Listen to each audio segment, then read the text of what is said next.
everyone. I'm super excited to welcome a very talented investor guest today. He's a general partner at Greenspring Associates and is responsible for sourcing and due diligence efforts on fund, direct, and secondary opportunities.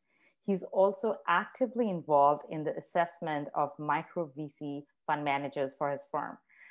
He serves on the LP advisory boards of some of his fund investments like Fika Ventures, Anthos Capital, Bullpen Capital, Redpoint China, Fika Ventures, Foundry Group, Venture Capital.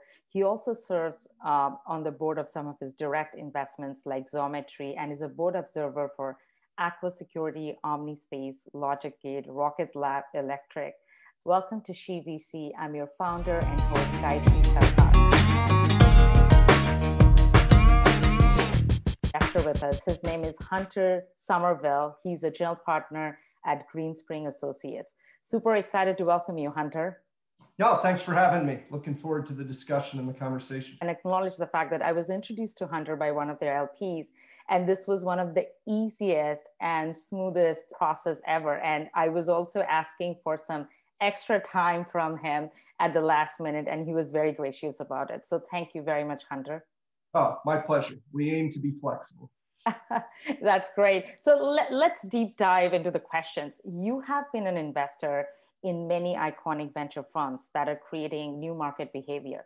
As a multi-manager investment fund, where do you differentiate yourself as an added value investor in single manager funds?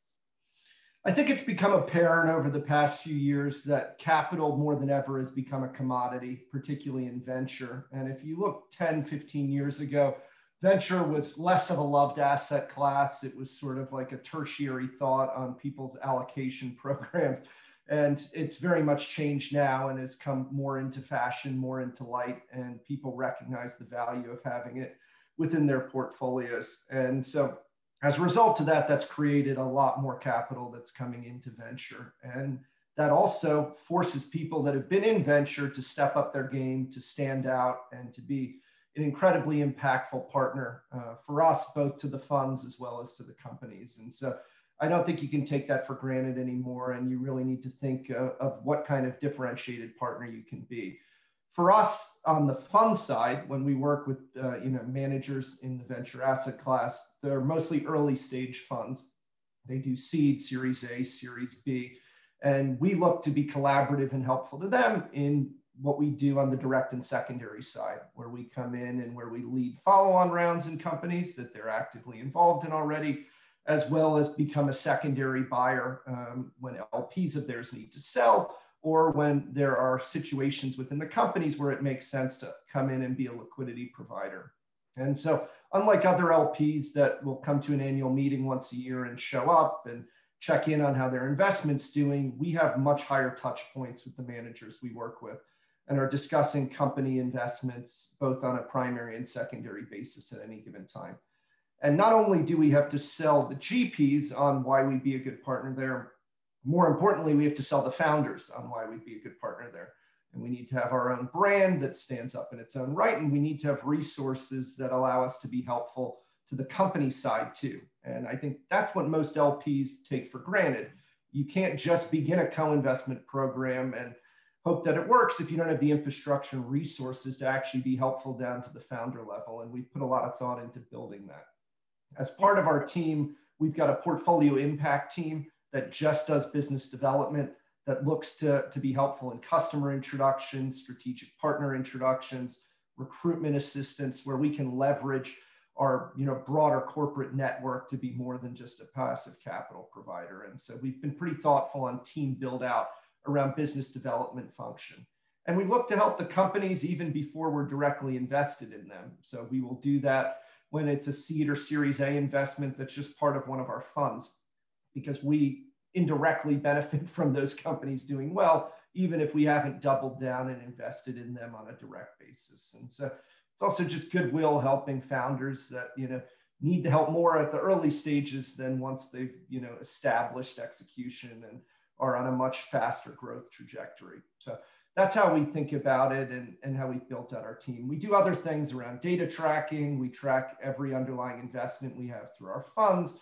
We look to run analytics, see trends in the data that may be useful to the GPs on an anonymized basis, and think about ways we can be additive that way too. We're advisory board members on the majority of our funds. We plug in LPs of ours and just that we respect through introductions to the managers so that they can build out an even higher top quality LP base. And so we've really given a lot of thought on how we can be more than a passive capital provider. That's amazing. And let's talk about growth investing. Growth stage investing is very competitive as more public market investors are entering into the investing market. We're seeing a lot of hedge funds, and obviously there's Fidelity, T. Rowe.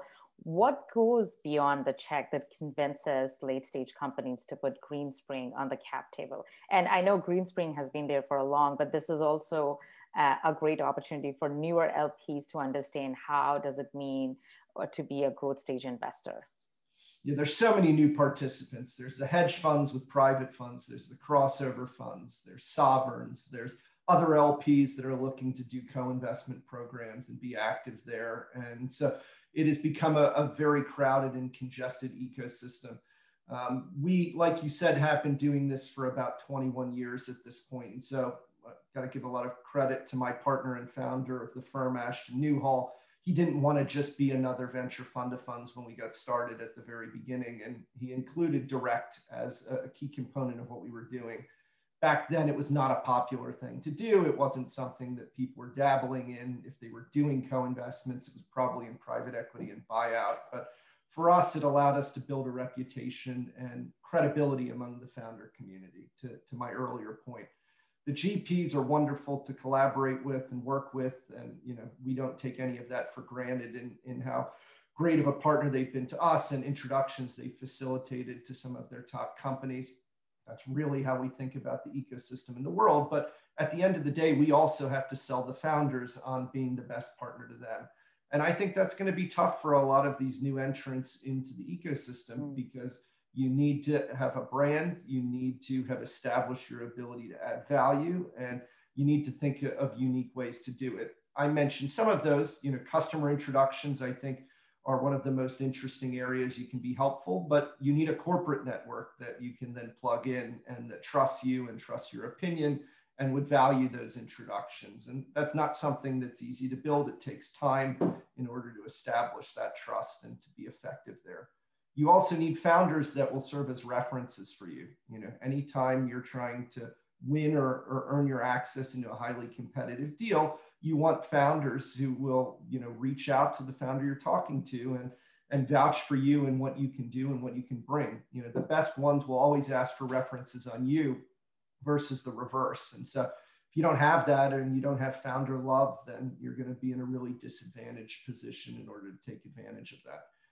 We also have unique connections just among the entire financing community because of where we sit. And so we know all of the VCs either directly or through getting to know them or evaluating them. And so as companies think about C or D rounds, we have great crossover relationships. We also know a lot of folks that have growth funds, even if they're mostly an early stage brand by reputation, that could be interesting players to plug in.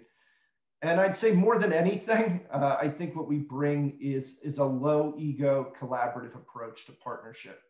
We don't demand a board seat. We don't think it justifies our existence.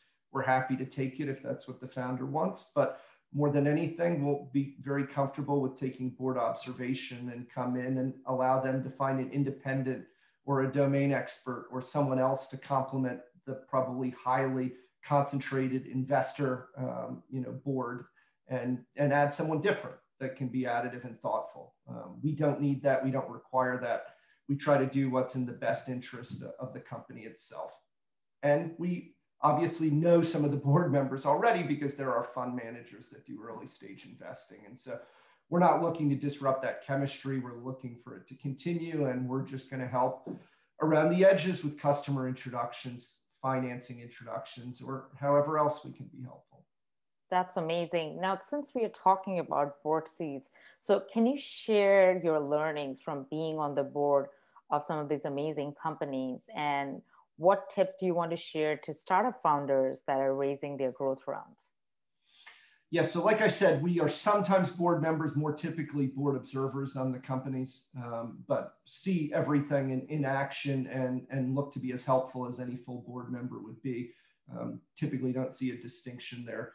I think the best founders really think about their cap table in terms of ROI and what those investors can provide. I was talking to a prospective investment yesterday who I think had a great perspective around this and literally looks at every person in his cap table, tracks what they do, tracks the introductions they've made, tracks where they've made customer introductions that have consummated, and actually ties future pro rata or super pro rata to performance.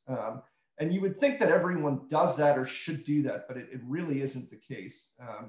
And if you take a thoughtful ROI mentality and reward accordingly, that incents behavior and aligns people in the direction of truly being helpful to the founder. And so I wish more people would think about it that way, would track it that way, and really expect that from people that are going to be capital providers within a company itself. So I really like that. Also, I think founders can get too caught up on price and not think around the actual partnership. You should find people that resonate with you in terms of mission, values, cultural fit. Price is one thing, but at the end of the day, a difference in pre-money of 30 to 40 million versus finding a good aligned partner that's going to be there, it's going to be flexible and cares about the same things you do organizationally and culturally, much more important. Also, don't get seduced by structure. I think in the current environment where it's been easier to raise, people forget about the negatives that can accrue in structure on a downside scenario. And there's a lot that can happen when a preference stack gets out of whack, or you find yourself in scenarios where the control of an eventual exit is predicated on board approval. And so structure matters just as much as price. And, I think there's too much focus on price right now. Yeah, I totally agree. Now, if I just shift a little bit towards the single managers, so can you elaborate about the new market opportunities in single managers funds, especially in today's venture world, and what should they do to attract, institutional LPs, especially LPs like Greenspring Associates? And the question is also same for, for emerging managers. Yeah, now we've always had this mentality in what we do on the fund side. We don't view ourselves as a reseller or a middle layer. We want to be more than that. And that requires that you have to be thoughtful about the emerging segment and not just resell established. I think both are important, both serve a role within a venture program. And the emerging side is hard. There's been a mass proliferation of small seed groups, 900 to 1,000, however you want to measure it. And then you have people on the late stage side that have dipped down from less traditional backgrounds that have their own options and funds there. And so you can't sit there and be complacent and give up on that category because the fund sizes are smaller, the ownership percentages are increasingly compelling. And if there is a sourcing advantage and some of those groups get into high flying businesses with high ownership at a small fund size, that creates asymmetrical upside in end of day aggregate multiple. And so we really think that there's interesting elements to that. It just takes a lot of time, and you don't want to go in and be seduced too quickly. And a lot of TVPIs look very good that will be fleeting and evaporate if you give it another 3 to 4 years. And so first and foremost, know the underlying assets in these portfolios. Listen to the GPs describe the trajectory, the operational side of what's going on, and build your own conclusions around whether you think that's enduring or not. We have the benefit of being a direct investor, so we see a lot of these companies, or we evaluate competitor companies to them, which gives us a nuanced sense of whether we think there is enduring value or not. But certainly understanding that's important. And just even taking a step back from here, in a COVID world with Zoom calls that take up, all of your day in 30-minute segments, for me, like 18 to 20 a day, people on the LP side are getting fatigued. And so I think first and foremost, establish a human connection, have a good interface, find a way to connect to people on more of a human level, and establish rapport off the bat. I think that always makes a conversation better, more free flowing, You don't have to use a deck as a crutch. Try to tell your story and explain the points of it that are unique and that stand out. And don't get too caught up in going through like a mechanical rehearsed pitch, because people just get tired of that and you see too much of it. Yeah. And in terms of like what's ultimately interesting, it's when people tie a background with a thesis and do it in a seamless way that makes a lot of sense. There's nothing worse than someone that's trying to raise a fund in a domain or a stage that has nothing to do with what they've ever done. Tell how your career background and what you've done there has led you into wanting to become a VC or an investor, and why you're enthusiastic about that. It's sort of faddish to be a VC at this point, but why is this something that you think is really a good fit for you for the next 20 to 30 years? And how did your background inform where you were going? I don't think it's a one size fits all background. You can be an operator, you can be an investor, you can be an angel investor, you can be a junior partner that's spun out of a branded firm. There's all different backgrounds that can work, but make sure that the storyline and the arc makes sense. And whoever you've partnered with, make sure they're complementary and fill out holes or areas that you just don't have as part of what you're doing. I think if you're an operator who's done great things as an operator, find someone that actually has an investment track record and a body of work that an investor can sink their teeth into. Even if it's a junior partner that hasn't done everything from sourcing to board coverage, it's something. And you can do reference calls with founders, understand what they were like to work with, understand sourcing stories. All of that's helpful. So find those complementary pieces to put together a team that's compelling and interesting. And then prove out the value and depth of your network, because ultimately that's what's going to lead to success in sourcing and in post-investment value add. And if your career path has allowed you to build a great network that would fit into your thesis, that's something that people can get behind, understand, and potentially invest in. No, that's amazing. And I totally agree with you. Now, since you are on SheVC, I have to ask you this question. So Greenspring recently launched its diversity fund, and you already have backed some great single managers. So how important diversity is for private market investment, and where do you think a firm like Greenspring can be a catalyst for such change? And you guys have been in the market for 21 years, so would love to know your thought. Yeah, diversity is something that's always been important to our firm and that we've doubled down even more on internally. So my partner, Ash Newhall, was on the NVCA board for diversity and inclusion, which he did with Kate Mitchell, just looking at the problem, thinking through the issues, understanding the data, understanding the low starting point we needed to build off of and improve from. And then I think, with our commitment to emerging managers and what we've done on that side, as firms are coming together, as you're building teams from scratch, you're able to find opportunities to back diversity at the key person level within these respective organizations. But you can't give up on it on the established side either. So that's something that we ask about when we do diligence. We understand team makeup, we understand goals. It's part of our diligence questionnaires. It's something that we have an actual conversation on when we're going through diligence and re-up decisions. And so it's something that needs to be part of the conversation. Internally, I think we've done a great job at increasing diversity on our team side. We've grown to about 135 people at this point. We've added a lot of people even during COVID. And if you look at the past 2 years of our hires, the percentage of diverse candidates we've added has been over 70%. And so something we think about down to the intern level up throughout all parts of our organization. We've partnered with great groups like Girls Who Invest on hiring opportunities. We've adopted the Rooney Rule as part of our system on anyone that we look at for any position. And so it's something that we think about from an allocator standpoint. It's also something, more importantly, we think about internally, because it doesn't matter if we're giving lip service to this and not doing it as part of our own respective organization. No, that's really good, and good to know that how Greenspring is thinking, especially in this DEI, and this is part of the broader ESG mandates. Now, let's talk about you live in Baltimore. I have lived quite a long period of time in Midwest, many of your investments are outside the Silicon Valley and in areas like Midwest or the Southwest. We often find bootstrap companies that are simply scrappier, hungrier, and more focused on the bottom line financials.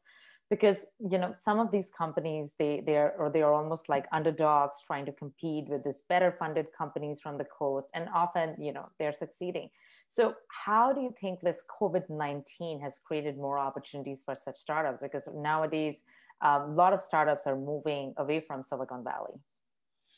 Yeah, so I'm from Baltimore originally. This is my home. I have the benefit of living about 10 minutes from my parents. As I became interested in venture in my career and wanted to do it, wasn't sure it'd be possible to do from Baltimore, Maryland. And fortunately, was able to join a firm which was much smaller at that point and be a part of it and not have to move from where I wanted to do it and where I wanted to raise a family and live. And I think what you've seen, even before COVID, is a broadening of the aperture and people realizing that you need to go where the best founders are and where the best talent is. And you can't sit there and expect them to come to you. That mentality is dated and it's not something that's going to continue to persist. And so you need to hustle. We love the Baltimore mentality in terms of our culture internally.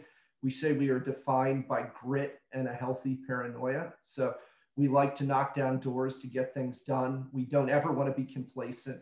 We don't want to ever take for granted that, that success will continue. And you need to, as a venture investor, assume that disruption is always something that's possible. And so that's part and parcel of our culture. And it's led us to identify and resonate with people throughout the US that have a similar mentality, where they've bootstrapped it, where it's been harder for them to get capital raised at the beginning. And we've been fortunate to invest behind a lot of seed managers with broader geographic apertures as well, which naturally lead us into getting to know a lot of these companies. Or similarly with small growth equity managers that take an approach that's not so geographically narrow. But I'd say even the branded groups that before would maybe only invest in companies that were 10 to 15 minutes from their home, that's been blown up. And to some degree, geographic location is irrelevant at this point because all of us are working from our houses over Zoom. And a lot of workforces are actually all over the US or globally anyway. So the idea of an office, a location, I think all of that's evolving and changing. When things go back to normal, a lot of people actually won't go back to a brick and mortar office space, and teams will stay decentralized and people will think of location completely differently. I don't think it becomes, where would you consider investing domestically? It's where would you consider investing globally? And what are you comfortable with around team, location, concentration, dispersion, and understand the risks and the positives that come from not having a traditional model towards doing that. Yeah, I totally agree with you on that. So since we're talking about COVID-19, do you think your risk profile has changed during COVID-19? I mean, I think first and foremost, you need to find a way to reference and get comfortable with anyone you're working with. Because if you're not going to spend as much time with people in person, you need to feel very good about the integrity level of anyone that you partner with and give money to. And so more than anything, double down on the ops related diligence side and double down on knowing the people you're going to partner with. That's what I think of first and foremost in terms of the impact. And that's something that's just good hygiene anyway, but you need to use your network to get your arms around the type of person that you'll work with. I think that's the most important piece. And that's how we think about risk. Beyond that, we've always been open to different geographies and working with non-traditional profiles of founders, and location has been less relevant for us, but we always want to feel very good about the integrity level and the quality of the person that we're going to be working with. Yeah, I totally agree. I think it's a relationship that's going to survive for at least for 5 to 10 years or more. Exactly. And it sometimes becomes more important than marriage. So how important do you feel time diversification or vintage year, especially when thinking about venture-oriented portfolio? I think on our fund of funds piece, we're investing in funds that invest in turn over 2 to 3 years. So you naturally get like 4 to 5 years of diversification. Where we need to be more cognizant around time diversification is on direct investing and secondary investing, and how that plays into valuation dynamics that are at play. Certainly as you get into later stage, valuation is something that needs to be part and parcel of any consideration or evaluation. And we all know that things aren't on the cheap side, either on the private side or the public side. The public side is more volatilely moving right now than we've seen for a while. But on the private side, there are certainly people that are coming into these businesses and are paying prices that they may look back on in retrospect and feel like we're higher than they should have. And so we think diversification is important. We think it's important in portfolio construction decisions and follow-on decisions, and also in time diversity. But at the same time, you don't want to miss great opportunities. And I think this is an incredible innovation cycle we find ourselves in. And I think that the public market is going to continue to value great venture-backed tech businesses in subsectors that are dynamic, evolving, and moving. And so you have to balance getting exposure to these transformative long-term companies with wanting to be thoughtful and cognizant of pacing and spreading things out. And so there's no perfect answer to it. You need to find the balance. Yeah, that's true. I totally agree. And I cannot believe that I'm almost coming to my last question. Now, we have a lot of audiences who are coming from the sovereign wealth fund and super large pension funds above $100 billion. And so this question is mostly towards those LPs. So as the market tumbled and took a sharp recovery, we are seeing tech stocks, they are rallying higher than other sectors. Currently, tech is the hottest commodity right now. And especially on with a multi-manager venture fund, which has multiple layers of fees, what do you think is the future of multi-manager venture fund investing? Yeah, I mean, the market on the public side is hard to predict. We've seen a lot of euphoria around tech assets. And then as treasury rates have climbed over the past 3 weeks, we've also seen some reversion back. And so I'm not a CIO, and making predictions on where the public market is going to go is better left to people like you mentioned in other LP categories versus what we do with a dedicated focus on private investing in venture. I think overall, as people think about building a program in venture, it goes back to what I said before. You find a mix of both emerging and established in partnerships that you believe in, that you think have a sourcing advantage, that are helpful and additive to founders, that justify their existence, that show that ROI to the founder community. And you potentially get higher upside from emerging if you pick correctly and you really take a broad parameter and review process to finding those gems in the rough. And then you couple it with groups that are more multi-stage, that do investing across the stack, and that have rightfully built incredible brands by helping founders over generations with different people that have come in at the partner level and that have continued that culture and ethos. And so it's not either or, it's both. And make sure that you're not getting overweighted towards one stage too significantly, and that you're able to get the upside from early stage, but balance it by some way to mitigate J-curve, get capital back, because companies are staying private longer. If all you did was early stage, what you'd be left with is interesting upside, but a long wait. And so making sure that you think through each of those stage segments and find the right partners to do it would be my advice on building a program. That's amazing. And I cannot believe that I've already come to the end of the interview. I would like to thank you from the bottom of my heart for taking time and making this entire interview process so smooth. Oh, my pleasure. Thank you for having me. Really enjoyed it.